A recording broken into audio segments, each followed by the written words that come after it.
శ్రీ గురుభ్యో నమః. హరి ఓం. అందరికీ నమస్కారం. ఆ ప్రశ్నలేంటో చూద్దాం.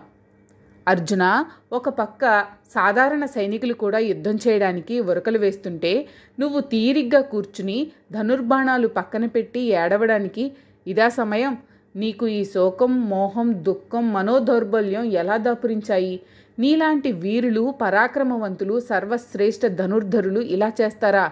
అది ఈ సమయంలో. నువ్వు తప్ప ఎవరూ ఈ పని చేయరు తెలుసా? యుద్ధం చేయకపోతే నీకు స్వర్గం వస్తుందా, రాజ్యం వస్తుందా, కీర్తి ప్రతిష్టలు వస్తాయా? ఏదీ రాదు. ఘోరమైన అవమానం తప్ప. ఆ విషయం తెలుసుకో అని సున్నితంగా మందలించాడు కృష్ణుడు. ఏ పని చేయడానికైనా సమయం, సందర్భం ఉంటాయి. ఉత్తిపుణ్యానికి ఏడుస్తూ కూర్చుంటే చిరాకు పుడుతుంది. అటువంటి చిరాకే కృష్ణుడికి పుట్టింది. ఇంకా యుద్ధం మొదలు కాలేదు, ఎవ్వరూ చావలేదు, ఎవరు ఓడలేదు, ఎవరు గెలవలేదు. ఏవేవో ఊహించుకుని అర్జునుడు ఏడుస్తున్నాడు. పరీక్ష రాసిన విద్యార్థి తాను పరీక్షలో పాస్ అవుతానో లేదో, ఒకవేళ ఫెయిల్ అయితే ఆ దుఃఖం తట్టుకుంటానో లేదో అని ముందే ఆత్మహత్య చేసుకున్నాడట. ఆఖరుకు వాడు పాస్ అయ్యాడు. అంటే జీవితంలో తప్పుడు నిర్ణయం తీసుకున్నాడు. సమస్యను ఎదుర్కోవడం మానేసి పిరికివాడిలా జీవితం నుండి పారిపోయాడు. ఇలా ఉంది అర్జునుడి వ్యవహారం. సమయం, సందర్భం లేకుండా ఏవేవో ఊహించుకుని ఉత్తిపుణ్యానికి ఏడుస్తున్నాడు అర్జునుడు.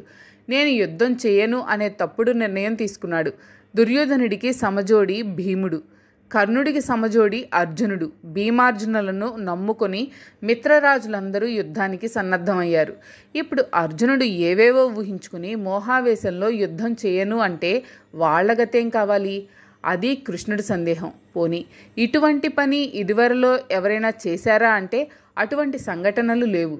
అందరు వీరులు శక్తి కొద్దీ పోరాడి మరణించి వీరస్వర్గం పొందారే కానీ ఎవరూ యుద్ధం నుండి పారిపోలేదు.